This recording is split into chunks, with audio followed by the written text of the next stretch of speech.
The crystal glass shattered against the marble floor before Amara Collins understood that the evening had already been arranged to blame her. Sparkling water spread across the hem of Victoria Sinclair's white gown. 300 guests turned toward the sound, and a sealed scholarship envelope slid from beneath Amara's silver tray. Victoria looked at the envelope first, then at Amara, with the calm satisfaction of someone watching a trap close exactly as planned. "Pick it up," she said, loud enough for donors, politicians, and cameras to hear. Amara bent carefully, but before her fingers reached the floor, Victoria placed one jeweled heel over the envelope and asked why a housemaid had been carrying confidential scholarship documents. Nathaniel Brooks had entered the ballroom only moments earlier, yet he noticed something everyone else missed. Amara looked frightened by the accusation, but not surprised by the envelope. Amara straightened with both hands visible and explained that another guest had struck the tray, causing the spill, while the envelope had not been there when she left the service corridor. Victoria's expression hardened, as if calm resistance were a second offense. She accused Amara of trying to steal donor information from the Hope for Tomorrow Fund, then demanded that security search her pockets in front of the room. The estate manager hesitated because Amara had worked there 4 years without a complaint, but Victoria reminded him that the Sinclair family financed half the staff payroll. Amara's mother depended on her health insurance. Her younger brother depended on the tuition money she sent every month, and losing the position could unravel both lives before morning. Even so, she refused to confess to something she had not done. "You may search me," she said steadily, "but you will not make me call a lie the truth just because the truth is inconvenient." Security found nothing except $6, a bus pass, and a worn blue notebook filled with class notes from Amara's nonprofit management program. Several guests lowered their eyes, embarrassed by the spectacle, while others watched with the eager attention people reserved for scandals that did not threaten them personally. Victoria opened the notebook and flipped through pages on financial accountability, restricted donations, and community grant compliance, then smiled as though education itself were evidence of ambition. She asked whether Amara had been studying the Sinclair Fund because she wanted access to its money.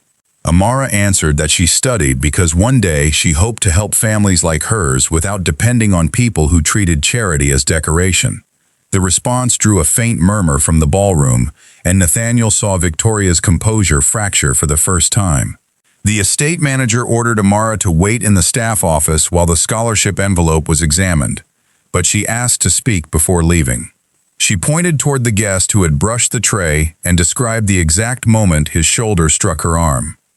The man, a city council donor named Russell Crane, denied touching her and claimed she had stumbled because she was distracted.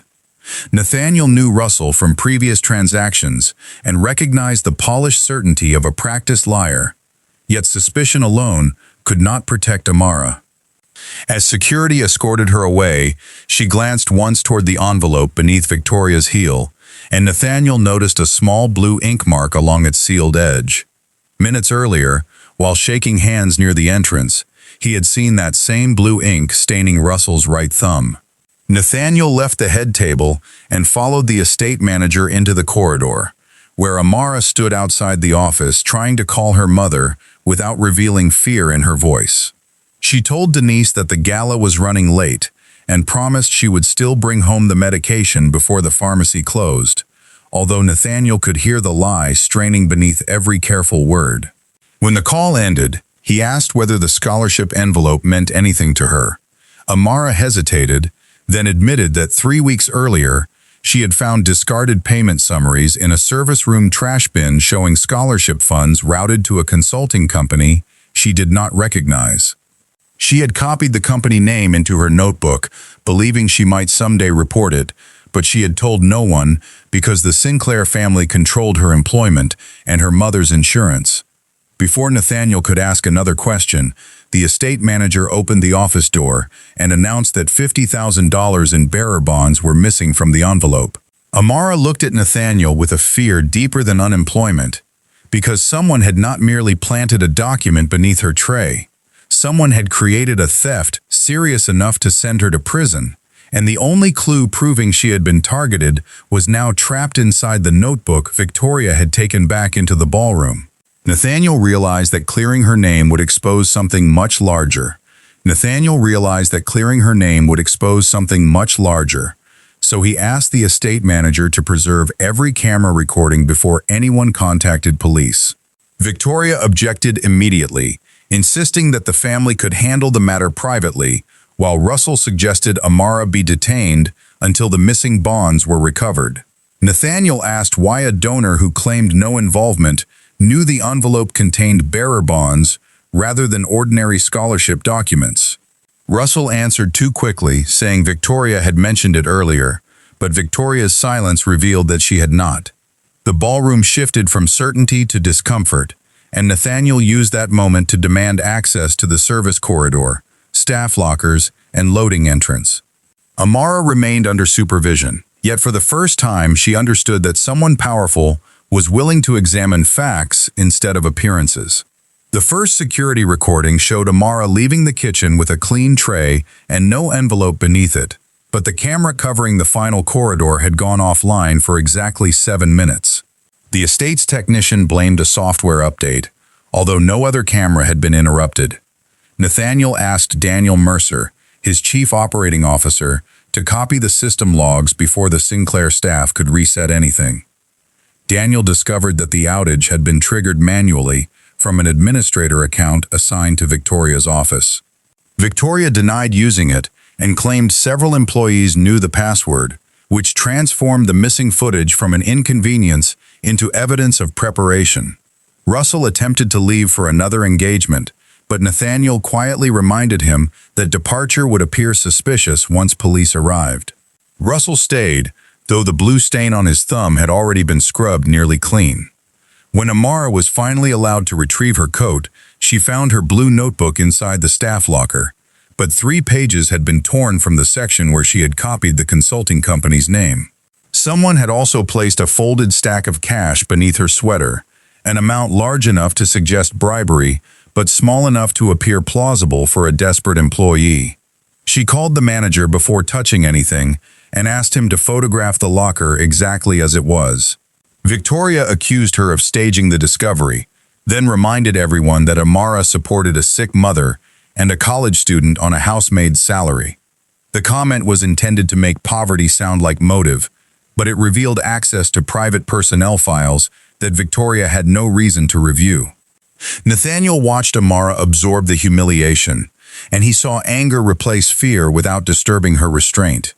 Police arrived shortly before midnight, led by Detective Lena Ortiz, who separated every witness and refused Victoria's request for special treatment. Amara described the envelope, Russell's collision, the missing notebook pages, and the suspicious payment records she had once found. She also mentioned that the consulting company's name began with the word Meridian, though she could not remember the full legal title. Nathaniel recognized it immediately as Meridian Civic Strategies, a firm that had recently sought financing from Brooks Capital and listed Russell as an outside advisor. The firm had no offices, no employees, and no visible operations, yet public filings showed millions in charitable consulting revenue. Detective Ortiz asked Nathaniel to keep that information confidential until warrants could be obtained, because anyone controlling the scheme might destroy records before dawn. Amara was released pending investigation because no bonds were found on her, and the cash in her locker carried fingerprints belonging to a catering supervisor named Elise Warren. Elise had disappeared during the gala, leaving her uniform behind and her phone switched off. Victoria described Elise as unreliable, but payroll records showed she had worked at the estate 11 years without discipline. Nathaniel offered Amara a driver home, and this time she accepted because the pharmacy had closed and her mother's medication would have to wait until morning. During the ride, he asked why she had copied the payment summaries instead of reporting them immediately. Amara answered that people praised courage when they did not have to pay its price, while workers like her could lose housing, health care, and family stability for speaking one sentence too soon. Nathaniel did not defend the world that made her cautious, because he knew she was right. At Amara's apartment, Denise was awake despite the late hour, and Jordan had already learned about the accusation from a video posted online. The clip showed the spill, Victoria's demand, and Amara being escorted away, but it ended before Russell's contradiction or Nathaniel's questions. By morning, thousands of strangers had decided she was either a thief or a symbol, and neither version allowed her to remain a person. The estate suspended her without pay, her mother's insurance coverage was placed under review, and Jordan offered to leave school so she could afford medication. Amara refused, though her voice broke when she told him that one false accusation would not be allowed to collect every future their family had fought to build. Before sunrise, Nathaniel received a message from Detective Ortiz confirming that Elise's abandoned car had been found near the airport with blood on the driver's seat. No body was inside, and the missing bearer bonds were still unaccounted for, but a torn page from Amara's notebook lay folded beneath the brake pedal. The torn notebook page transformed Amara from an accused employee into the last known person connected to a missing witness, and Detective Ortiz warned Nathaniel that public sympathy could reverse again within hours. The page contained only half the company name, several payment dates, and a note Amara had written beside one transaction. Scholarship money moved before student awards were announced. Nathaniel asked Amara whether Elise had ever discussed the fund, and she remembered the supervisor quietly replacing several gala place cards after Victoria's assistant delivered a revised seating plan. One change had placed Russell beside the service route Amara was assigned to use, although another employee had originally been scheduled there. What appeared to be an accidental collision was becoming a sequence of administrative decisions made by people who understood how invisible workers move through wealthy rooms. Nathaniel arranged independent medical coverage for Denise through a general emergency assistance program administered by his foundation, carefully removing himself from the approval process. Amara accepted only after Daniel showed her the same policy had supported dozens of families facing sudden coverage loss because she refused to let gratitude become another kind of leverage. She then returned to the community center where she volunteered, believing routine would prevent fear from controlling every hour. Instead, parents received anonymous messages claiming a suspected thief had access to their children, and the director reluctantly suspended her from the literacy program. Amara walked outside without defending herself, then sat alone on the concrete steps until Nathaniel arrived carrying information rather than comfort. He told her Meridian Civic Strategies had received nearly $3 million from the Sinclair Scholarship Fund over 4 years, while fewer than half the promised scholarships had ever been awarded. Nathaniel expected anger, but Amara asked for the names of the students first, because missing money became real only when connected to futures delayed or abandoned. Daniel produced a list of applicants marked ineligible after final interviews, and Jordan recognized one name as a former engineering classmate who had left school to support his family. Amara contacted the young man, who still possessed an email congratulating him on receiving a scholarship, before another message withdrew it 2 days later for unexplained compliance reasons. 4 other applicants described identical reversals, each occurring shortly before payments were routed to Meridian.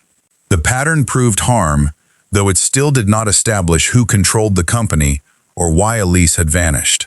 Detective Ortiz secured a warrant from Meridian's registered office, only to find an empty suite rented under the name of Harold Benson, the elderly dishwasher from the Sinclair estate. Harold was brought in for questioning and appeared genuinely stunned that his identity had been used to register a corporation. He admitted Victoria's former finance director had once asked him to sign insurance forms after a workplace injury, explaining that the estate needed updated records. Harold had trusted the request because he feared losing the job that paid for his wife's treatment. His signature had later appeared on bank accounts, consulting agreements, and tax filings he had never seen. Amara understood immediately why the scheme selected workers with sick relatives, tuition bills, or immigration concerns. Dependents had been cataloged and converted into silence. Harold then revealed that Elise had begun asking questions after discovering her own name on invoices for events she never supervised. 2 nights before the gala, Elise told him she had hidden copies somewhere Victoria would never search, because rich people rarely looked closely at the labor preserving their comfort. The clue led Amara back to the estate laundry, where employees stitched initials into reusable linen bags to prevent expensive tablecloths from disappearing. Elise had overseen that inventory for years and used a private numbering system no executive understood. Detective Ortiz obtained access after midnight, and Amara identified one bag marked with the date of the first canceled scholarship. Inside the reinforced hem, investigators found a flash drive containing invoices, internal emails, and photographs of Russell meeting Victoria's finance director at Meridian's empty office. The evidence showed fraud, but one encrypted folder remained inaccessible and was labeled only VS Final Authorization. Before technicians could unlock it, the estate's fire alarm activated and sprinklers flooded the laundry room, damaging several devices and forcing everyone outside. The alarm had been triggered from Victoria's private phone, yet she claimed the device had been stolen during the evacuation. Russell disappeared through a rear gate while police secured the main entrance, leaving behind a hired car and a second phone stripped of data. Nathaniel confronted Victoria near the fountain, asking whether preserving her family's reputation mattered more than students whose futures had been sold. She answered that charities survived on appearances and that one scandal could destroy every legitimate program the Sinclairs supported. Amara heard the argument and realized Victoria did not see herself as a thief. She believed the institution's prestige entitled her to decide which lives could be sacrificed for its survival. Then, Detective Ortiz received a call from Elise, alive but injured, speaking from a roadside motel outside Macon. She said Russell had attacked her after she refused to retrieve the flash drive, and she would testify only if Amara came alone, because someone inside the investigation had already warned Victoria about every warrant before it was served. Amara refused to travel alone, but she agreed to let Elise believe she would, while Detective Ortiz arranged an unmarked surveillance team nearby. Nathaniel objected because the plan placed Amara near someone who might be frightened, compromised, or baiting another trap, yet Amara reminded him that Elise had risked her life. She wore a recording device beneath her sweater and carried no phone, while Ortiz concealed an emergency transmitter inside the clasp of her handbag. The motel room smelled of antiseptic and rain-damp carpet, and Elise opened the door with bruising along her jaw and one arm bound against her body. Before Amara could speak, Elise searched the hallway, locked 3 bolts, and whispered that the betrayal did not come from Victoria's household or Russell's company. It came from Daniel Mercer. Amara resisted the accusation because Daniel had preserved the camera logs, found Meridian's financial links, and helped protect Denise's medical coverage. Elise answered that those helpful actions gave him access to every discovery before police moved, allowing him to sacrifice smaller pieces while protecting the central account. She produced a photograph taken months earlier showing Daniel, Russell, and Victoria's finance director leaving a private airport lounge together. Daniel had financed Meridian's first shell accounts through a Brooks Capital subsidiary, then used the Sinclair charity to move restricted donations into distressed property investments. When those investments succeeded, profits returned to private partners. When they failed, scholarship students absorbed the missing funds through canceled awards. Victoria protected the scheme because it covered years of reckless foundation spending, while Russell recruited officials who could discourage audits.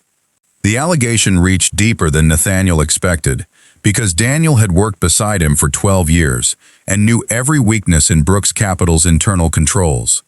Ortiz ordered her team to hold position until Elise revealed where the original ledgers were stored, but headlights swept across the curtains before the conversation finished. Elise panicked, insisting Daniel had found them, then attempted to flee through the bathroom window despite her injuries. Amara stopped her long enough to hear tires outside and a man's footsteps approaching the room.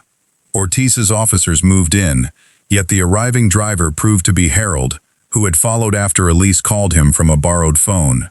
He carried the original linen inventory book and explained that Elise's numbering system pointed not only to hidden evidence, but to a locked storage unit rented in his stolen corporate identity.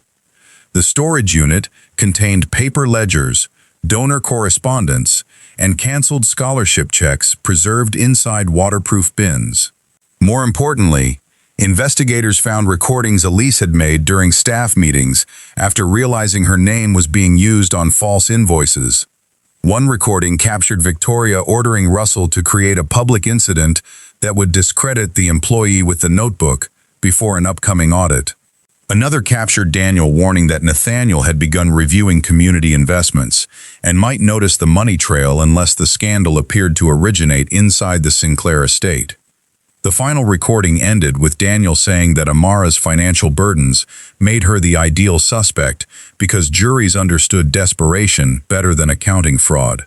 Amara listened without speaking, feeling every sacrifice she had made for her family twisted into an argument against her character.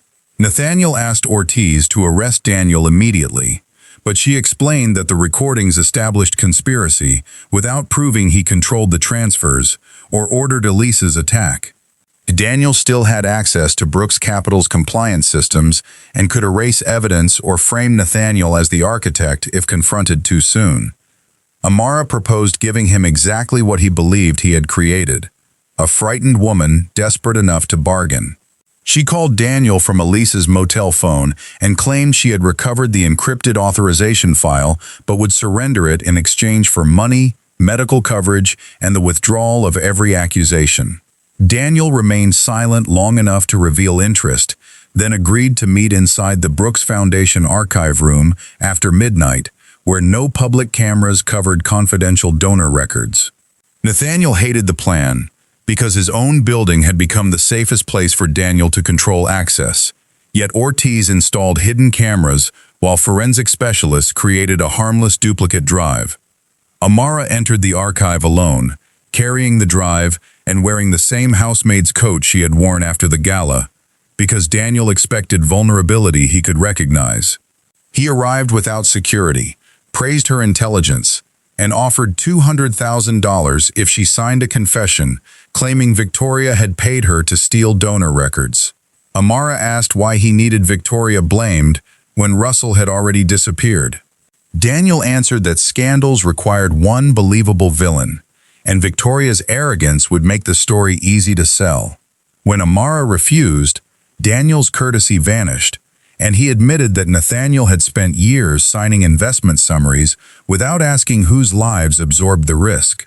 He claimed Brooks Capital's reputation would collapse if the truth emerged, while Amara would return to poverty after 1 week of headlines. She placed the duplicate drive on the table and asked whether he had attacked Elise for the same reason. Daniel smiled, leaned close, and said Elise should have remembered that invisible people survived only while they remained useful. Ortiz's officers entered before he reached the door, but Daniel calmly announced that every incriminating transfer carried Nathaniel's electronic authorization, making the billionaire either his partner or the most negligent man in Atlanta. Daniel's claim changed the investigation instantly, because every transfer from Brooks Capital to Meridian displayed Nathaniel's encrypted approval and passed through compliance reviews bearing his initials. Nathaniel insisted he had never seen the transactions, yet he also knew disbelief was not a defense available to ordinary employees accused beneath his authority. Ortiz advised him to step away from Brooks Capital, surrender his devices, and prepare for scrutiny while forensic experts examined whether his credentials had been duplicated. He complied without requesting special treatment, then told the board that leadership meant accepting investigation before demanding trust. Within hours, news outlets framed the case as a billionaire's charity empire built on stolen scholarships, and the same commentators who had condemned Amara now described her as Nathaniel's secret accomplice. Amara understood how quickly public opinion replaced one convenient story with another, but this time she refused to let strangers decide which truth deserved patience. Forensic specialists found that Nathaniel's approvals had been generated during overnight maintenance windows when his authentication token was stored inside Daniel's office vault. Daniel had designed the company's compliance architecture years earlier and created an emergency override that copied executive signatures during system outages. The evidence weakened his accusation, but proving Nathaniel's ignorance still required showing that financial summaries had been deliberately altered before reaching him. Amara remembered Victoria mocking the nonprofit lessons in her notebook, including a page about restricted funds and reconciliation gaps. She asked whether Brooks' Capital reports separated charitable investments from ordinary redevelopment profits, and Nathaniel admitted that Daniel had consolidated them into one quarterly social impact category. That accounting choice allowed losses from scholarships to disappear beneath profitable property projects, while executives saw only a favorable total. The original paper ledgers from Harold's storage unit contained handwritten reference codes matching that consolidated category, but several pages necessary to trace the final beneficiaries were missing. Elise believed Victoria's finance director had kept them as insurance, yet the man had died 8 months earlier. His widow told investigators that he spent his final weeks terrified of a blue folder hidden somewhere inside the Sinclair estate. Victoria denied knowing about it until Ortiz played the recording in which she discussed keeping the blue insurance away from Russell. Faced with conspiracy charges and abandoned by donors, Victoria offered cooperation in exchange for consideration at sentencing. She led investigators to a sealed compartment beneath the ballroom stage, where the folder rested beside duplicate account keys and letters proving Daniel had threatened to expose her family's debts unless she continued moving scholarship money. The blue folder also contained a memorandum signed by Nathaniel 7 years earlier, authorizing Daniel to develop flexible community investment vehicles with broad discretion. Daniel had expanded that authority far beyond its purpose, but Nathaniel could not deny that his trust created the doorway. He told Amara that he had admired her courage while hiding behind delegation, believing good intentions at the top could excuse ignorance below. Amara answered that guilt became useful only when it changed who carried power afterward. She urged him not to protect the company merely by removing Daniel, because another trusted executive could eventually inherit the same unchecked system. Nathaniel proposed an independent restitution trust governed by students, community representatives, and outside auditors rather than Brooks' Capital officers. Daniel's criminal hearing began 2 days later, and his attorneys attacked Amara as an ambitious employee who manipulated a wealthy man after being disciplined. They displayed photographs of Nathaniel visiting her apartment, attending the community center, and speaking with her outside the estate, arranging moments into a suggestion of romance and conspiracy. Amara's attorney objected, but she asked to answer directly because silence would allow the insinuation to become evidence in the public mind. She explained Denise's medical crisis, Jordan's tuition, the canceled scholarships, and the reason workers often hesitated before exposing powerful employers. Then she looked toward the jury and said poverty created difficult choices, but wealth created the dangerous illusion that consequences belonged to someone else. Elise testified next, followed by Harold, the rejected scholarship students, and the forensic accountant, who reconstructed every transfer. Victoria confirmed Daniel's threats and admitted her own willing participation. Refusing to pretend coercion erased the moments when pride made cooperation easier. The decisive evidence came from the archive room recording, where Daniel described Amara as useful only while invisible and acknowledged creating a villain the public would accept. His attorneys argued the statement referred to reputation management rather than fraud, until Ortiz produced the duplicate drive he believed Amara carried. Daniel had attempted to unlock it using a private encryption key recovered only from the Meridian accounts, proving his direct control over the hidden system. The jury convicted Daniel and Russell, who had been arrested while attempting to cross into Canada with the missing bearer bonds sewn inside a garment bag.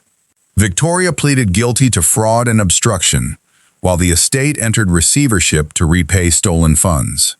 Outside the courthouse, reporters asked Nathaniel whether Amara had saved his company. He answered that she had exposed what his company allowed, which was not the same as saving it. When asked what reward she would receive, Amara stepped toward the microphones and said she wanted no reward for surviving an accusation. She wanted every stolen scholarship restored, every exploited worker protected, and every boardroom forced to listen before another uniform became an excuse not to see a human being. The restitution process began before sentencing, and Nathaniel refused to let Brooks Capital control the public narrative or distribute repayment through another private promise. He placed $20 million of his own equity into an independently governed education trust, then required the company to match it through recovered profits and executive compensation clawbacks. Every canceled scholarship was restored with interest. Students who had left school received living support to return, and workers whose identities had been stolen obtained legal representation and damages. Harold retired without losing coverage for his wife, while Elise entered a witness protection arrangement until Russell's remaining associates were charged. None of those outcomes erased what had happened, but they transferred the cost away from the people who had already paid too much. Amara was offered several positions after the trial, including executive roles designed more to display her name than use her judgment. She declined every offer that arrived without a competitive process, then completed her nonprofit management certificate while working temporary shifts at a neighborhood library. Nathaniel honored the distance she requested, contacting her only through the restitution board and never turning professional respect into personal pressure. 6 months later, the Independent Trust announced an open search for a Director of Scholarship Accountability, requiring experience in community service, financial ethics, and applicant advocacy. Amara applied anonymously through an identification-blind first round, advanced through 4 interviews, and earned the highest final score. When the board offered her the position, she accepted because no gratitude, attraction, or private arrangement could explain away the work that had brought her there. Her first decision was to replace the old scholarship gala with neighborhood review sessions, where applicants could question trustees directly and receive written explanations for every decision. Her second created a worker protection office for cleaners, caterers, drivers, and maintenance staff employed by participating foundations. Some donors complained that transparency made philanthropy slower and less elegant, but Amara answered that dignity had never been designed for convenience. Within a year, scholarship participation doubled, administrative costs fell, and fewer applicants abandoned the process because someone finally explained what happened after forms disappeared into wealthy institutions. Jordan completed his engineering degree and began designing affordable housing, while Denise's health stabilized enough for her to volunteer twice a week in the Trust's Family Support Office. Nathaniel rebuilt Brooks Capital with an external ethics council, empowered to stop investments, audit executives, and publish dissenting findings without his approval. He reduced his own voting authority and linked compensation to community outcomes rather than public pledges. Several directors resigned rather than accept oversight, and the company lost clients who preferred discretion, but the businesses that remained understood the terms. Nathaniel no longer described delegation as trust, unless the people affected could examine what had been delegated in their names. He and Amara disagreed often during board meetings, sometimes sharply, yet neither confused agreement with respect. Their friendship developed beyond the investigation through ordinary conversations after long workdays, shared meals with Denise and Jordan, and Saturdays tutoring children who knew nothing about headlines. One spring evening, the new Scholarship Trust hosted its first Community Accountability Assembly inside a restored public theater. Students sat in the front rows beside parents and teachers, while donors occupied no special section and entered through the same doors as everyone else. Amara wore a midnight blue dress and carried the worn notebook that had once been searched as though knowledge itself were suspicious.